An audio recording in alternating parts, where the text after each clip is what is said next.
What's going on, guys? It's Jimmy here, and welcome to our daily show where we discuss the fourth stimulus check update, the next stimulus package, and different stimulus provisions, as well as what is going on in the world. As well as what is going on in the world today. Don't forget to hit the like button and let's jump right in because we got a lot to cover. Democratic lawmakers are pushing for a chokehold ban and limited immunity in police reform talks after the George Floyd death and Derek Chauvin trial.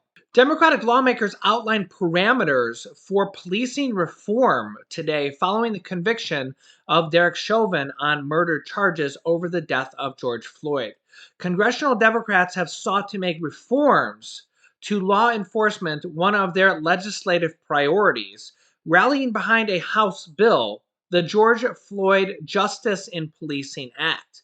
That would make several major changes to police departments, including limiting their legal shielding through changes to qualified immunity and allowing the Justice Department to issue subpoenas when investigating departments for systematic discrimination. Democratic Representative Karen Bass from California says the intent of this is we have to find a way to hold officers accountable so that this type of behavior ends. She said on Fox News Sunday to the show's host, Chris Wallace, "You said, well, if the officer was bad, he'd get fired anyways." She says, well, actually, a lot of the time, that's not the case. For example, Derek Chauvin had multiple complaints against him.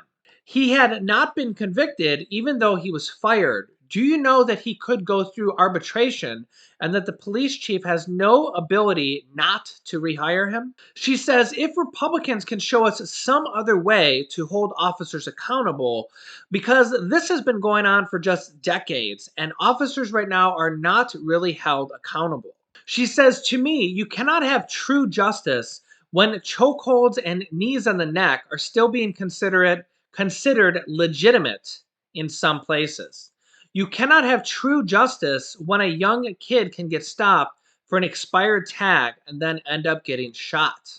My thoughts are, man, this is one of those really tricky situations because in my city we had a an officer a few years ago who stopped a guy for a routine stop, and then the person literally shot him in the face and killed him. So, I mean, it's a tough job out there for a police officer. I've never been a police officer, but I know that's got to be a scary job. But I also know that there's some bad apples in any walks of life. Police officers, firefighters, mailmen, YouTubers, I don't care who you are. And you also got to remember that sometimes things just go awry. Sometimes you might make a bad decision in the heat of the moment. I've been a wrestler, so I know all about in the heat of the moment when your adrenaline's pumping and things are just crazy, and sometimes you just make the wrong decision and it just happened like that. Now, of course, that's nothing compared to being a police officer and having a deadly situation or anything like that, but I can get the gist of it or the idea of it. But yeah, I think it's a tricky issue. I think with police, as there's more and more reform to make police officers wear body cams and cameras, and they're on all the time, and that's kind of moving forward in more parts of the country, if not all parts of the country, where they can't turn them off, they're not allowed to, or they don't have even a way to turn them off. I think that alone will help a lot going forward, because imagine what that trial would have been like if we didn't have footage, if we couldn't see everything that would happen. And I mean, nowadays we have camera phones, and that helps if there's a bystander nearby.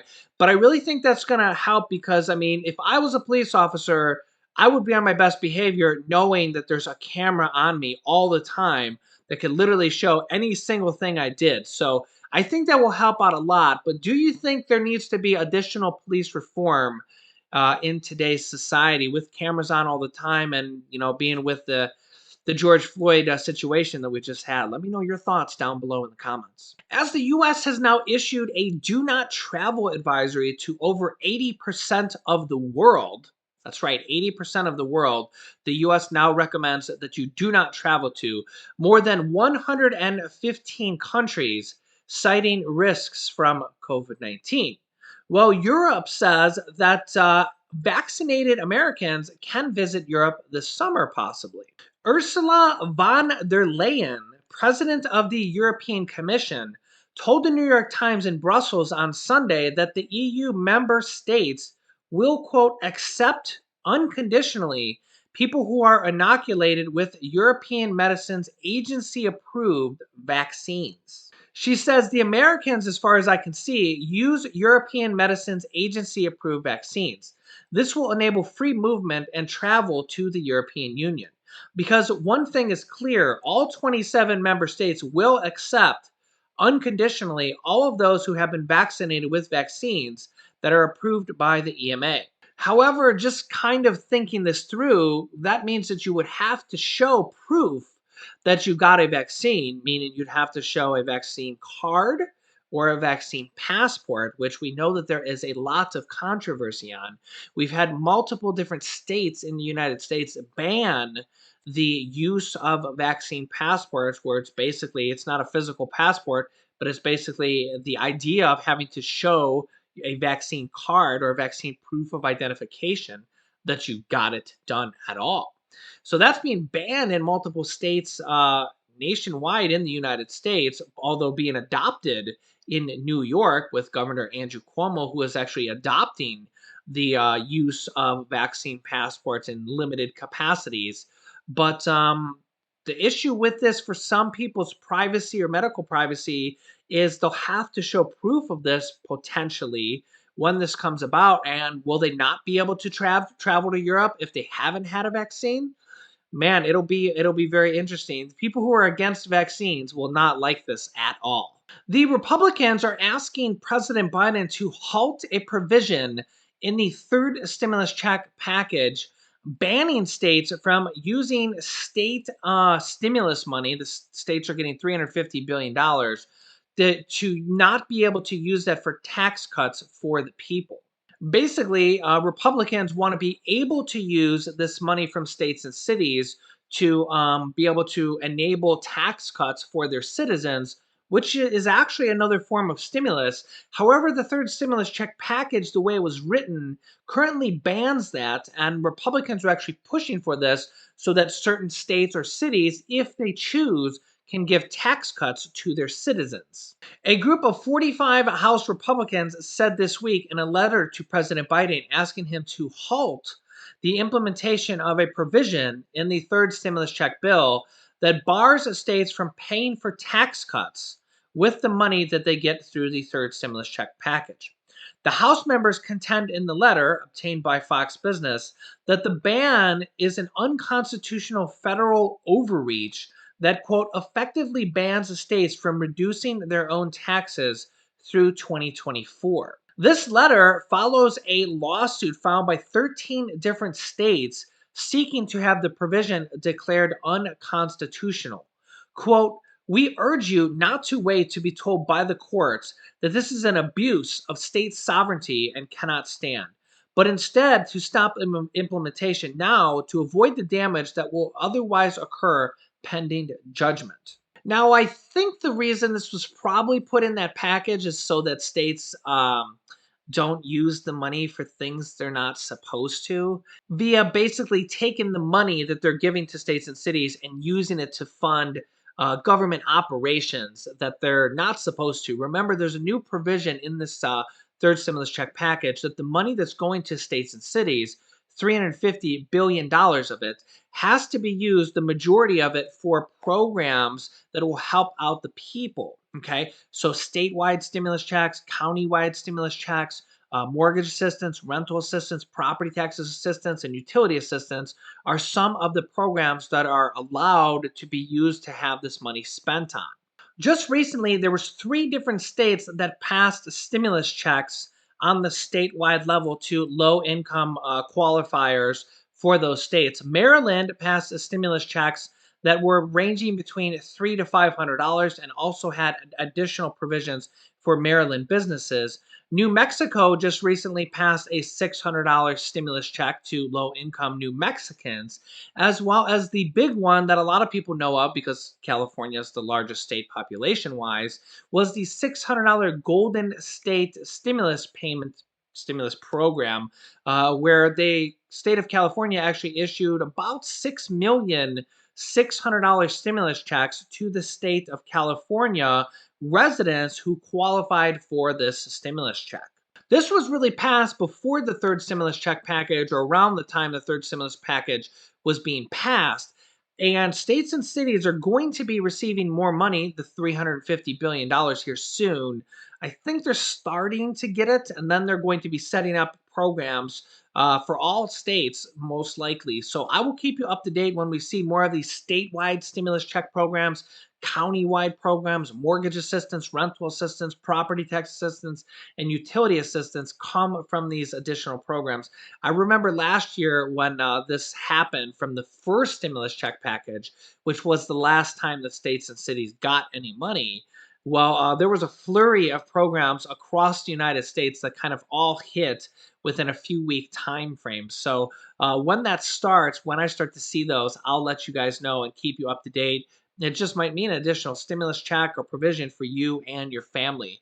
In fact, if you know of any other states or county-wide programs that are starting right now, comment them down below so our viewers, our family, our extended community here will know about these different programs. Don't put links though, because they'll go to the spam filter. I'll try to watch the spam filter, but as you know, I get about 5 to 10,000 comments every single day, so it's really hard to keep track with them. In addition to the scammers, please be aware there's scammers almost every single day on our channel and really any popular YouTube channel across thousands of channels. What they do is they'll go and impersonate the YouTuber. So in this case, me. They'll name themselves It's Jimmy. They'll take my profile picture and copy it, and they'll make a new account and do that with it. And they'll go in there and they'll say, contact me on WhatsApp for cryptocurrency or investments. And they're basically just trying to scam you. Just know that I will never contact you in the comments that way. I'll never ask you to call me on WhatsApp or anything like that. If you ever see that like that on my channel or any other channel, just know it's a scam. Don't even call them. Just ignore them. I ban them every day and delete their comments, and then they just make new accounts. So it's kind of a battle that I'm going through right now, along with all the other popular YouTubers. And YouTube itself needs to program something to block them, block their IP addresses, or make it so us, the YouTube creators, can delete all their comments and ban them in one shot. They need to have some things that make it easier. A few days ago, they introduced YouTube rate limiting, where me, even as a creator, just going through and doing my daily work on YouTube to upload videos and stuff, I had to do a captcha where I had to, like, choose the pictures that had cars in them. Okay, and that I had no spam that day, so it was interesting. There was no scammers that day. But then it only lasted for about a day, and now they haven't done it. So maybe YouTube's testing it. I thought it was a little bit overly done because I was getting the captcha, just me as a YouTube creator. So I think they need to make it a little more lenient so that the average everyday people using YouTube won't have it affect them, but the scammers will. So yeah, they have to figure that out programmably, but hopefully that comes in the near future. Also, President Biden is expected to unveil part of or all of the next stimulus package, the American Families Plan, this upcoming week. Remember, this is the second half of the infrastructure package. The first half is the physical infrastructure, which is the American Jobs Plan, focuses on physical infrastructure as well as creating millions of jobs. The second half is where we're going to end up seeing multiple different stimulus items. The American Families Plan. Some people from the White House actually call it an anti-poverty plan. Question is, will we see the fourth stimulus check introduced right away? If we don't, I think we'll see a huge push to have that included before all is said and done. That is what happened with the second stimulus check package. There was no check in that package. And then literally the outcry from people and from senators and congressmen, congresswomen, really made that happen. I think we'll see that again with this package. I also think we could see the free college in there. We could see some of the education savings plan or student loan forgiveness in there. We also could see the Social Security SSI raises in there. We could see the Medicare raises in there, which would include additional provisions like dental, hearing, vision, hearing aids, lower prescription costs. Senator Bernie Sanders says that simply by forcing big pharmaceutical companies to give us prescription drugs at the same price that they give it to other countries for would save the US government $450 billion every single year, and they could pay for a lot of these stimulus programs, Medicare increases, Social Security increases with that $450 billion per year savings. So basically, it's kind of a win win. Americans get lower prescription prices, the government gets lower prescription prices. It's the same price other countries are already paying for, and they can use that money to fund Medicare additional provisions, possibly Social Security additional provisions. We know we have the SSI proposal for the $279 more per month increase. I believe that's a permanent increase. I don't think that that is just a temporary increase until the pandemic is over. I think it's an increase that's kind of long overdue to catch people up. And this also could lead to increases in, we don't know if it'll cover the SSDI program. We'll see when we get more push, more support for it. This also could lead to the long overdue increase of Social Security, all the Social Security, that $200 per month plan that a lot of people have been waiting for and President Biden campaigned on. So remember, the push and the support is what makes things get into bills or not make it into bills. So I think that we'll likely see when this plan is introduced several different stimulus provisions in there, but not everything that we need. I fully expect that without any question at all. And then I think what we'll do is we'll see a lot of the push and the cry for, oh, we need this stimulus provision, we need this stimulus provision, we need this stimulus provision, and then I fully expect that there will be several different things that are added in before all said and done. Because basically, this will, in my opinion, be a feeler bill. They'll put it, it's not even a bill, they're just going to announce it, okay? Then what they're going to do is see what has the most support. And when the majority of Democrats are saying, hey, we need a forced stimulus check, or hey, we need those Social Security raises, or hey, we need those Medicare increases, then they're going to decide, okay, this has to be put in, this has to be put in, this has to be put in. That's why I say now is the time, and over the course of the next week or two, will really be the big push to get support for these things. So tell everybody on Twitter, tell your friends and family, share this video with them, make them subscribe to this channel. The larger our community grows, the more people I can talk to. We have about 300,000 people per day watching the channel, and our voice is growing. So the more we talk about these provisions, the more attention it gets, the more support it gets. I also urge you to email, tweet, call the senators and the congressmen and congresswomen that are in charge of these bills. You know the familiar names: Senator Bernie Sanders, President Biden, Senate Majority Leader Chuck Schumer, Nancy Pelosi, and tell them that we want these stimulus checks or this Social Security raise. Let them know. Let your voices be heard.